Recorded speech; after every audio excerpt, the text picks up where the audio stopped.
Assalamualaikum warahmatullahi wabarakatuh. Selamat sore teman-teman. Sore ini saya kembali akan mengundang Mbak Dwi Handini yang kemarin gagal kita melakukan siaran bersama atau live bersama karena gangguan yang terjadi adalah gangguan dari transmitter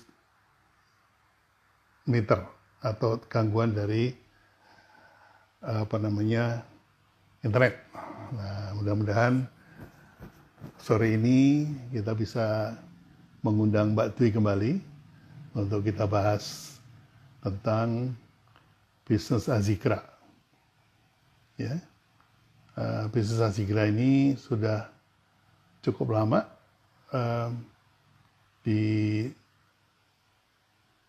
oleh Mbak Dwi Handini dengan suami, dan sore ini kita akan bahas kaitannya dengan COVID, karena begitu ada COVID ini maka terjadi perilaku baru yang ada pada konsumen, dan ini membuka peluang bagi Azikra untuk berkembang. Kita dengarkan nanti peluangnya apa saja. Saya masih menunggu Mbak Dwi. Jadi Mbak Dwi mengatakan di sini bahwa apakah Azikra harus berterima kasih kepada COVID-19? Ini satu judul yang sangat dramatis dan satu judul yang sangat kontroversi, melawan arus, ya, di mana saya suka sekali untuk yang melawan arus ini. Ini Mbak, bentar lagi beliau akan gabung, mudah-mudahan tidak ada gangguan dengan koneksi, karena kemarin itu hujan deras di Depok. Jadi seperti biasa kalau hujan deras koneksinya terganggu. Selamat sore, Assalamualaikum Mbak Dwi. Waalaikumsalam warahmatullahi wabarakatuh. Pak Bi, Ya, Alhamdulillah.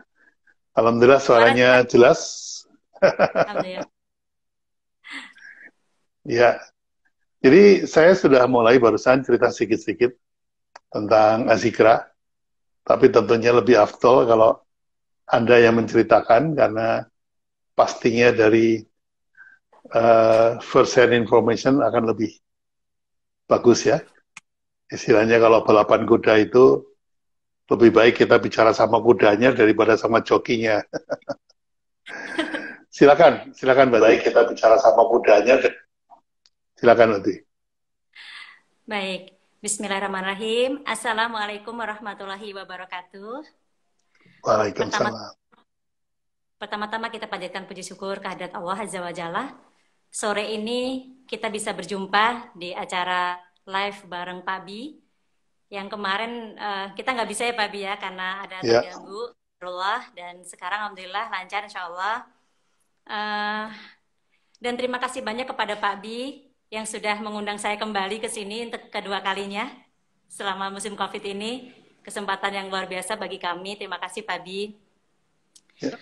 Teman-teman semua, perkenalkan saya Dwi Handini. Saya terlahir dari keluarga pedagang. Dari kecil memang sudah terbiasa dengan target, sudah terbiasa dengan hidup yang tidak nyaman. Dan layaknya yang teman-teman lain, saya sekolah biasa, dan saya akhirnya bisa kuliah di salah satu universitas swasta di Semarang. Waktu itu saya mengambil keuangan perbankan dan accounting, karena waktu saya bercita-cita menjadi seorang bankir, Pak Bi. Kayaknya kalau kerja di bank itu keren gitu waktu itu. Dan emang orang tua saya itu tidak menginginkan saya untuk mengikuti jejak mereka. Karena katanya kalau berdagang itu susah lah, nggak pasti, hidupnya nggak pasti gitu. Akhirnya saya mengikuti saran dari orang tua, saya lulus kuliah, biasa melamar kerja di perusahaan swasta. Saya bekerja di salah satu perusahaan swasta di Jakarta. Namun darah bisnis itu memang sudah mengalir di diri saya, hingga meskipun bekerja saya itu ya sambil jualan. Jadi saya mengamati nih perilaku teman-teman itu seperti apa di kantor, kebutuhan mereka apa, saya bawakan produk yang mereka butuhkan itu. Jadi apapun produk yang saya bawa, alhamdulillah selalu sold out. Mulai dari Hmm. pakaian, tas, dompet, spray, apapun. Alhamdulillah selalu sold out. Mungkin karena waktu itu saya juga ikut jadi pengurus di masjid, ikut banyak kajian. Jadi apapun yang saya bawa selalu sold out, alhamdulillah. Hingga tahun 2012 saya mendapat mandat dari perusahaan tempat saya bekerja untuk membuat proyek perumahan untuk karyawan. Jadi dari situ saya punya banyak kenalan developer dan juga lembaga-lembaga keuangan baik negeri maupun swasta. Dan pada tahun 2013 saya Allah perjalankan ibadah haji bersama suami, dan selama di sana di Tanah Suci kami berpikir untuk sampai kapan ya kami akan seperti ini terus gitu. Jadi bekerja sambil bisnis terus-terusan seperti itu agak capek juga Pak Bi gitu. Jadi waktu kami itu seolah-olah habis gitu loh. Tidak waktu untuk keluarga berkurang gitu kan, untuk ibadah apalagi gitu. Jadi kami dawamkan dalam hati sepulang dari haji kami ingin berhijrah. Seperti itu awal mulanya Pak Bi. Ya. Ya. Ya, jadi setelah pulang haji itu niatkan berhijrah, tidak lagi bekerja untuk orang, tapi bekerja untuk diri sendiri. Nah, itu mulainya dari mana, Mbak? Apakah langsung ke Azikra ataukah melalui proses-proses yang lain dulu? Silakan. Ada proses yang lain. Iya, ada proses yang lain. Jadi sepulang berhaji itu 1 minggu kami pulang, kami kedatangan tamu, seorang teman. Beliau mengajak kami untuk bisnis properti. Saya pikir, wah ini kayaknya mungkin ini nih gitu bisnisnya yang saya cari gitu kan. Karena ini kan sesuai dengan pengetahuan saya juga. Jadi kita waktu itu ambil gitu. Namun selama perjalanan 2 tahun itu Pak Bi, jadi kami menjalani bisnis properti itu sekitar 2 tahun. Ternyata kami masih merasa belum tenang. Kayaknya bukan ini deh bisnis yang kami cari. Karena masih agak bertentangan dengan proses hijrah kami. Akhirnya kami berdoa sama Allah, ya Allah, tolong pertemukan kami dengan bisnis yang benar-benar bisa sejalan, gitu. Dan sudah mulai melirik-lirik kuliner sih Pak Abi, karena kan emang keluarga saya emang pengusaha kuliner ya. Jadi cuma saya masih belum gitu, belum nemu gitu. Hingga tahun 2015 saya bertemu dengan kawan. Jadi kawan ini adalah kenalan kami waktu di Tanah Suci. Beliau memiliki ide untuk berbisnis frozen food ini. Jadi kita jalan untuk membangun bisnis ini gitu Pak Abi.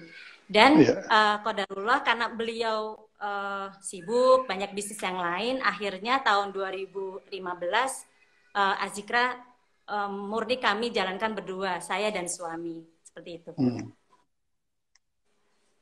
Ya. Nah, itu tahun berapa Mbak kejadian itu? Tahun 2015. 2015, jadi berarti 5 tahun yang lalu ya? Iya, dan Azikra benar-benar kami jalankan berdua itu mulai tahun 2016, Pak Bi. 2016, ya. Iya. Nah, saya dengar sempat ada ribut-ribut soal merek nih, Azikra. Nah, itu bersedia untuk membagi pada teman-teman atau tidak? Silakan kalau misalnya tidak ingin membagi, nggak apa-apa. Nggak apa-apa, Pak Bi. Kami terbuka. Jadi sebenarnya bukan tidak ada ribut sih Pak Bi sebenarnya. Jadi waktu itu qadarullah emang dari pihak Ustadz Arifin itu memiliki bisnis madu waktu itu, dan beliau belum memiliki merek Azikra, dan merek Azikra ini milik kami gitu. Akhirnya karena beliau sudah jalan duluan, sudah bagus, kita switch gitu Pak Bi. Kita switch, terus akhirnya kita menjalin kerjasama. Dan Ustadz Arifin sebagai brand ambassador kami waktu itu. Gitu. Jadi kita begini, Ustadz itu kan tugasnya dakwah Pak Bi. Nah kami sebagai pengusaha ini adalah yang support beliau. Jadi waktu itu seperti itu. Dan itu masih terus berjalan hingga sekarang, meskipun Ustadz sudah tidak ada, kita tetap support ke yayasan. Seperti itu. Ya, bagus. Jadi dari awal Azikra ini memang sudah dihakikan oleh Mbak Dwi ya? Betul, betul. Ya, Tapi kan jadi kita inilah mau untuk usaha gitu. teman-teman, Ya, ya, untuk teman-teman ini catatan yang bagus bahwa sebelum Anda memulai usaha, usaha sebelum menjadi besar, itu pastikan bahwa usaha kita itu terlindung secara hukum. Jadi betul. bahwa semuanya ada payung hukumnya, baik perusahaan ataupun merek-merek dagang yang kita pakai, itu sebaiknya memang mempunyai payung hukum. Dan salah satunya pengalaman dari Mbak Dwi ini adalah ketika terjadi dispute, ya, uh, ada yang menggunakan merek yang sama, maka ketika dilakukan pendekatan, terjadi penyelesaian dengan baik. Kebetulan seperti itu. Nah, Betul. tidak selalu ada yang bersedia untuk menyelesaikan secara baik. Ada yang udah kita ke pengadilan aja. Nah, bisa juga. Iya, Nah, kalau iya. sudah pengadilan ya tahulah masih repot. Betul, betul, betul. Oke. Betul. Nah, apakah Azikra Food ini dari awal memang sudah membidik frozen pasar frozen food, ataukah baru-baru aja, atau tadinya restoran, atau gimana? Monggo diceritakan. Iya. Sejak tahun 2015 itu emang sudah frozen food, Pak Bi. Jadi kami Ya. mengamati bahwa perkembangan zaman ini kan semakin lama semakin serba cepat ya Pak Bi ya. Hmm. Jadi intinya kalau selama orang masih memerlukan makan, ini akan survive. Pertama, kedua, ini kita berada di kota besar. Jadi mereka itu pasti akan membutuhkan sesuatu yang serba cepat. Sebenarnya kan frozen food Hmm. ini kan sudah ada sejak lama ya Pak Bi. Merek-merek besar Ya. sudah datang. Kami berpikir market share-nya masih banyak, masih luas kok. Nah, makanya kenapa kami langsung membidik market Muslim, kami, karena kami punya data market Muslim ini sangat besar di Indonesia. Ya. Seperti itu. Tuh. Ya. Jadi belajar juga dari Wardah, ya. Wardah juga dengan membidik market Muslim, ternyata Wardah sudah menjadi top of mind dan juga nomor satu market share-nya dibanding sama kosmetik-kosmetik yang datang dari luar. Ini pelajaran yang patut ditiru juga oleh teman-teman, apa yang sudah dilakukan oleh Mbak Dwi ini. Nah, terkait dengan COVID, ini saya baca captionnya Mbak Dwi itu agak merinding juga nih, karena apakah Azikra harus berterima kasih kepada COVID-19? Karena dengan adanya COVID-19, perubahan perilaku, monggo dijelaskan. Ini perilaku apa yang ditangkap sebagai peluang untuk Azikra. Karena jangan lupa bahwa dalam kata peluang, itu ada kata uang. Ya, silakan. Betul. Uh, pada saat kita mendengar kasus COVID itu, Bu, ada rasa ini ya Pak Bi, takut ya pasti ya Pak Bi ya, Ya. takut dan wah ini kok kayaknya mulai merambah ke Asia nih. Waktu itu kan Malaysia, Singapura sudah gitu kan. Hmm. Wah ini saya udah feeling ini kayaknya bakal masuk nih ke Indonesia gitu. Karena itu kan gimana pun kan tetap akan cepat lah menyebarnya. Dan akhirnya kejadian lah itu waktu itu di Depok Pak Bi. Dan kodarullah kan memang Hmm. saya tinggalnya di Depok dan Hmm. deket Pak Bi. Tempat tinggal saya dengan di tempat yang pertama itu deket. Jadi sempat ada rasa takut. Cuman di sisi lain ya kita hasil belajar juga ya, saya mendengarkan IG live-nya Pak Bi, mendengarkan para guru gitu kan, bahwa ini akan terjadi perubahan perilaku nih. Orang akan tidak makan di luar, orang akan mulai pola hidup apa ya, higienis gitu kan. Sehat, Jadi ya. betul. Jadi bagaimana mereka itu menjaga kebersihan kayak gitu. Jadi saya pikir waktu itu kita langsung bagaimana kita nyetok Mbak Bi. Kita penuhi freezer kita stok gitu, karena ini bakal jadi bagus nih, feeling kita seperti itu waktu itu gitu. Lalu Hmm. mulai teman-teman pengusaha resto mulai pada bertumbangan Pak Bi, dan Hmm. akhirnya melakukan pivot untuk ke frozen. Nah ini kan juga wah ini berarti momennya emang akan bagus buat Azikra Food gitu.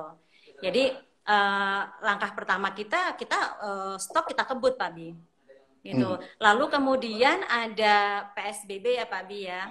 Kita Hmm. harus melakukan social distancing. Ya ini mulai nih agak sedikit menghambat di produksi. Hmm. Jadi tim produksi kita tetap harus melakukan PSBB itu. Sementara permintaan kan terus naik ya. Seperti itu. Hmm. Iya. Tapi alhamdulillah sih masih tetap bagus lah Pak Bi. Nah, untuk Ya, langkah yang sekarang ini Pak Bi, kita sama ini kan untuk ekspedisi, itu selain kita memiliki ekspedisi sendiri, kita juga bekerja sama dengan ekspedisi dari luar. Nah, cuman untuk beberapa daerah yang sudah tidak bisa dijangkau dengan ekspedisi karena ada pembatasan. Yang tadinya kita pakai travel, pakai bus kan udah nggak bisa, Pak Bi. Akhirnya kita ya. harus memberanikan diri untuk ya udah maju gitu. Ya Hmm. ini salah satu langkah kami untuk melakukan pelayanan yang terbaik untuk mitra ya ke Bandung yang biasanya kami pakai travel ataupun bus ya kami harus berangkat sendiri.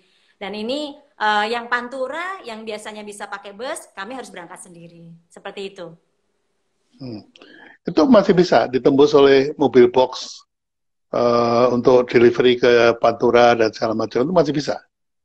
Masih bisa. Karena kita kan Hmm. terhitungnya kan logistik, Pak Bi. Jadi Oh, oke. diperbolehkan. Iya. Oh, untung masih ada peluang di situ ya. Iya, iya. Karena kalau enggak dimatikan benar-benar kita dibunuh oleh kebijakan pemerintah jadi kan. Seperti bisnis Eh, saya ini sudah bisnis saya itu dibunuh oleh kebijakan pemerintah sudah. Jadi klien saya tidak bisa beroperasi, otomatis saya tidak mendapatkan pekerjaan.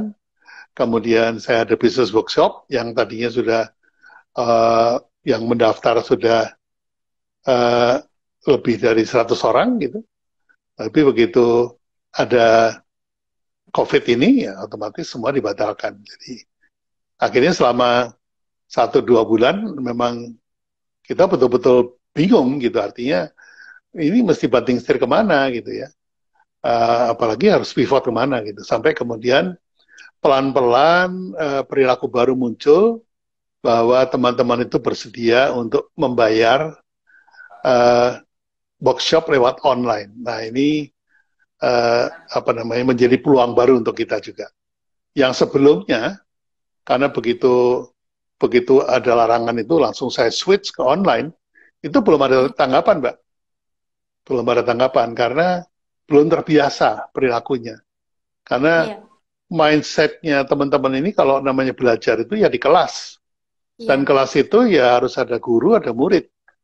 Guru berdiri Ada depan bangku ya, Pak Bi. depan ya papan tulis, kemudian murid itu duduk di meja masing-masing, tangannya harus begini. Nah, itu. Jadi, nah eh, ini juga saya lihat, saya amati sama dengan yang terjadi pada frozen food. Bahwa sebetulnya frozen food itu juga secara pelan-pelan perilakunya baru berubah. Yang tadinya masih nekat mau makan di restoran, sekarang udah sama sekali udah ya udah masak di rumah aja. Jadi akhirnya mereka nyetok frozen food. Menurut Mbak Dwi gimana? Iya. Bahkan saat ini, Pak Bi, sejak bulan lalu sih, saya sering mendapatkan apa WA, telepon dari teman-teman yang resto. Bagaimana sih Mbak Dwi ya ini kita caranya biar bisa pivotnya bisa cepat kayak gitu kan ya. Karena saya emang sudah bisnis frozen food udah lama dan kami sudah tahu bagaimana prosesnya ya sebisa saya mungkin kita ajarkan gitu Pak Bi. Jadi ini mau Hmm, nggak mau emang harus pivot gitu. Jadi ya, frozen food ini emang apa ya peluang lah, peluang yang sangat banget. Bahkan sekarang ini teman-teman yang karyawan pun, yang karyawan, yang mungkin ada yang hmm, sudah mulai dirumahkan itu sudah mulai mencari kan Pak Bi, bisnis apa nih yang hmm, bagus, bisnis apa gitu ya. Ini alhamdulillah kami juga cukup kewalahan sih Pak Bi untuk menghadapi calon-calon agen baru karena agennya banyak Pak Bi gitu yang mau mendaftar. hmm. Cuma kan kita kan tetap harus social distancing ya Pak Bi ya. Jadi produksi itu Ya, jadi kayak kejar-kejaran gitu, supply sama demand tuh terus kejar-kejaran gitu Pak B. Alhamdulillah sih. Jadi namun ya, komitmen kami bahwa karena kami di Azikra ini mempunyai beberapa channel distribusi, jadi salah satunya itu adalah kemitraan. Jadi kami mengutamakan mitra-mitra yang sudah eksis terlebih dahulu seperti itu. ya, Jangan ya, sampai kami terima mitra baru yang lama kita abaikan, jangan sampai juga seperti itu. ya. Nah, setahu saya kalau namanya frozen food itu kan yang ngetop itu ada 3, Mbak ya. Yang pertama bakso, yang kedua nugget, yang ketiga sosis. Ya. Betul, Nah, betul. perkembangannya ke arah mana nih, Mbak? Karena apakah 3 ini masih tetap menjadi top 3 ataukah sudah dikalahkan sama misalnya somai atau apa gitu? Silakan. Iya. Untuk Azikra Food sendiri, Pak Abi, kami memiliki 4 varian. Pertama adalah varian olahan ikan, kedua olahan daging ayam, ketiga ada olahan daging sapi, dan yang keempat itu snack frozen. Dan masing-masing ini punya produk best sellernya. Untuk olahan ikan, best seller kami itu memang somai, Pak Abi. Jadi somainya itu bentuknya kayak dimsum gitu, Pak Abi. Kalau dimsum kan biasanya kan dari ayam ya, Pak Abi ya, dari daging ayam. Nah, kami mirip dimsum gitu, somai dimsum, tapi dari olahan ikan. Nah, ini memang best seller banget. Kita itu sebulan bisa menghabiskan sekitar 4 ton untuk somai. Wow. Gitu. Iya. Nah, untuk nugget ayam sama Spicy Wing, ini Pak Bi, lucu Pak Bi. Jadi ngikutin harga ayam di pasaran Pak Bi. Kalau kami ya, kalau harga ayam di pasaran lagi murah Pak Bi, agak turun Pak Bi. Tapi kalau harga ayam di pasaran lagi tinggi, wow, permintaannya Masya Allah, bisa berkali-kali lipat. Jadi, gimana pun perilaku konsumen tetap terpengaruh dengan kondisi ekonomi yang sekarang terjadi gitu, Pak Bi. Gitu. Ya, nah ini kan sekarang lagi bulan madu nih ya istilahnya. Jadi antara supply dan demand ini lagi match. Malah demand-nya lebih tinggi dari supply-nya. Betul. Nah, bagaimana setelah kalau kita lihat tahapannya, 1 bulan itu masih bisa makan dari gaji terakhir. Kemudian bulan kedua mulai makan tabungan. Bulan ketiga buat yang punya aset mulai makan aset. Ini kata Mas Sandi Uno loh ya. Jadi Mas Sandi Uno itu bilang pertama itu makan gajian. Bulan kedua sudah mulai mantap makan tabungan. Bulan ketiga sudah manset, ya makan aset. Nah kalau sampai bulan keempat, di mana aset sudah dijual, tabungan sudah habis, terus sisa gajian sudah habis, ini mau makan pakai apa nih? Sehingga daya beli masyarakat akan turun. Nah antisipasi Mbak Dwi untuk bulan keempat ini apa? Iya, kami sudah antisipasi sih Pak Bi untuk itu. Sudah mulai dipikirkan lah sebenarnya. Cuman untuk langkah nanti, ini masih dalam bentuk strategi ya Pak Bi ya. Karena ini selama April, Mei ini kan masih bagus nih Pak Bi. Maret sebenarnya udah mulai naik tuh. Maret mulai naik sampai dengan April tuh puncak Pak Bi, April. Dan kami merasakan di Mei ini Pak Bi, kurva udah agak turun Pak Bri. Kurva udah agak turun sedikit nih. Itu. Saya apakah ini karena kemampuan daya beli masyarakat udah turun atau karena semua orang udah main frozen food? Jadi kan semua restoran kan main frozen food nih Pak Bi.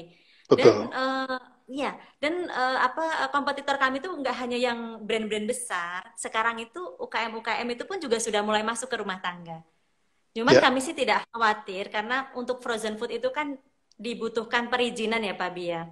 Jadi selama tidak punya perizinan ya tidak mungkin besar, tidak akan besar gitu loh, karena pasti akan kena gitu Pak. Masih tak umpet lah ya.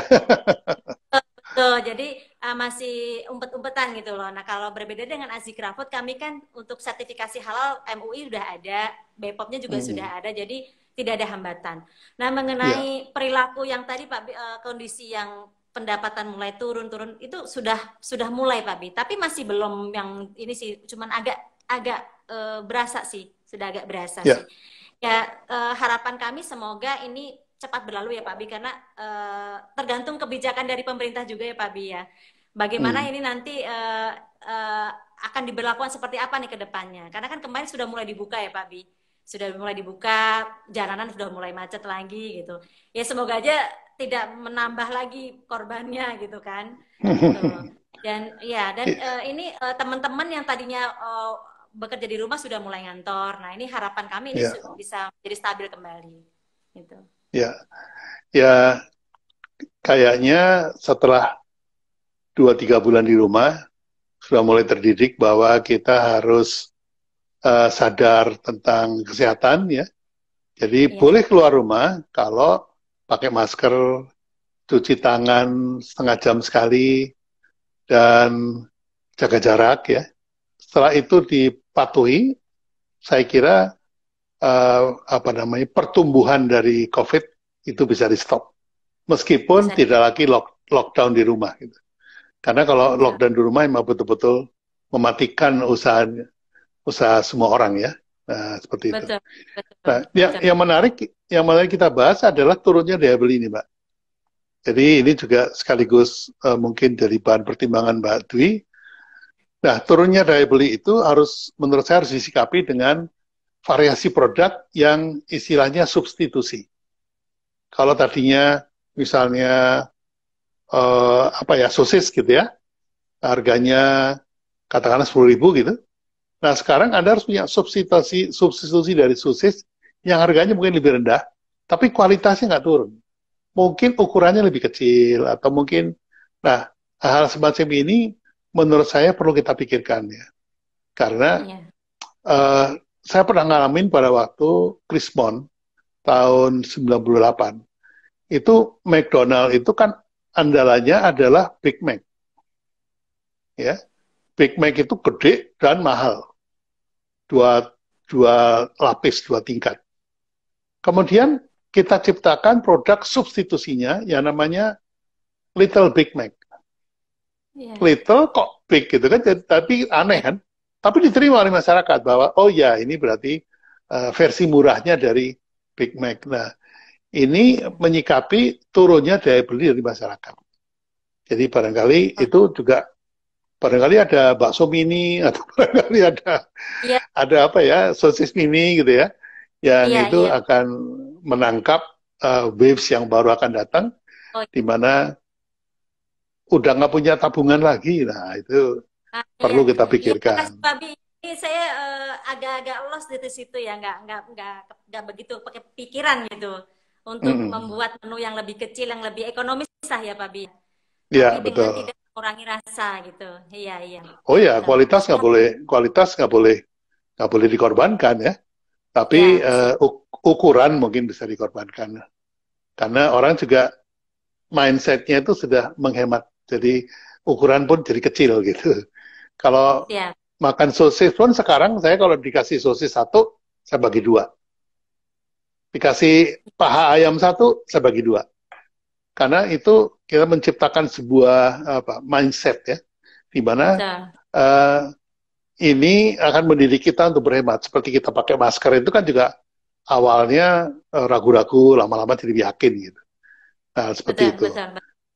Oh iya. Oke, itu ada contoh-contoh produknya nggak, Mbak, yang bisa ditunjukkan sama teman-teman di sekitar Mbak Oh mungkin? iya. Iya. Ya. Saya ada yang ingin saya sampaikan juga, Pak Bi. Dulu Hmm. itu waktu saya belum kenal brand gitu kan. Hmm. Ini apa namanya packaging itu tuh sempat ganti-ganti, Pak Bi. Jadi saya itu sudah mengalami 3 kali ganti packaging. Hmm. Padahal untuk membuat packaging itu luar biasa mahalnya Pak Bi. Karena kan kita Ya, selain pertama bikin desain, kedua harus bikin silindernya dulu. Silindernya betul. itu satu warna itu sekian sekian juta lah gitu. Nah, apalagi dengan Hmm. kayak produk kami ini beberapa warna nih. Nah, ini bisa Ya, kebayangkan harganya. Dan karena saya waktu itu belum mengerti brand, saya tuh mengalami pergantian 3 kali Pak Bi. Dan yang packaging yang dua pertama kayak itu penyusutannya belum selesai sampai sekarang. Jadi akhirnya saya harus mengalami apa kerugian. Jadi makanya saya berterima kasih banget nih karena apa saya dipertemukan sama Pak Bi hingga kita jadi sadar gitu. alhamdulillah. Meskipun brand itu kan Ya, nggak hanya sebatas logo, tidak hanya sebatas packaging ya Pak Bi ya. Tapi ya betul. bagaimanapun ini kan yang akan melekat di hati customer kita. Ini Ya, saya ada nugget ayam. mungkin Nugget agak ayam sedikit kami mundur ini, ya, oh iya, sedikit mundur, Mbak ya, karena kepotong produk. Ya, ya. Ini olahan ayam best seller kami, Pak Bi. hmm. Jadi udah sekian ribu lah kita setiap bulannya. Dan kabarnya sih ini Hmm. lebih apa bisa bersaing dengan brand-brand yang sudah besar. Kabarnya gitu. Hmm. Kabar dari teman-teman. Lalu Ya, kami untuk olahan ini ada, nah, Ini spicy wing. Spicy wing ini juga best seller, Pak Bi. Rasanya agak-agak manis pedes gitu. Ini olahan ayam Spice, juga.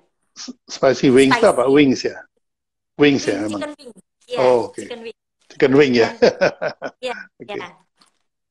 Ini kami ambil ini dari rasanya kita agak-agak ke McD, Pak Bi. Oh gitu. Iya, Ya iya. ya. Lalu, nah ini untuk best seller kami, top best seller kami ini somai, Hmm. somai ikan. Dan kami juga melayani custom, Pak B. Jadi untuk catering, untuk cafe kayak gitu, kami melayani bahkan untuk pedagang-pedagang yang untuk jual bakar-bakaran itu kami melayani dengan packaging yang lain tentunya. Dan Ya itu yang ya. menyumbang jualan cukup besar. Nih, Hmm. somai kita cukup dikukus, udah jadi, Pak B. Hmm. Kontribusinya berapa persen tuh Mbak untuk yang pedagang kaki lima itu? Sekitar berapa persen ya? 40% ya. Jadi Wow. kita masuk general market, Pak Bi. Oh, oke. Horeca, Horeca. Ya. Jadi hotel, Oh, restoran, mereka kafe. maksudnya. Ya, masuknya Hotel, di restoran, Horeca. dan kaki lima. Jadi Bukan packagingnya kafe, pun tapi kaki lima. Ya, ya. packagingnya kalau ini kan packaging premiumnya gitu kan. Nah kalau Ya, itu ya. kita buatkan packaging yang lain gitu. Hmm. Ya. Jadi istilahnya ini adalah market curahnya ya. Betul. Jadi market Ini yang packaging kita tidak dulu zaman belum ngerti brand, Pak Bi. nggak gitu kelihatan. Hancur banget ya.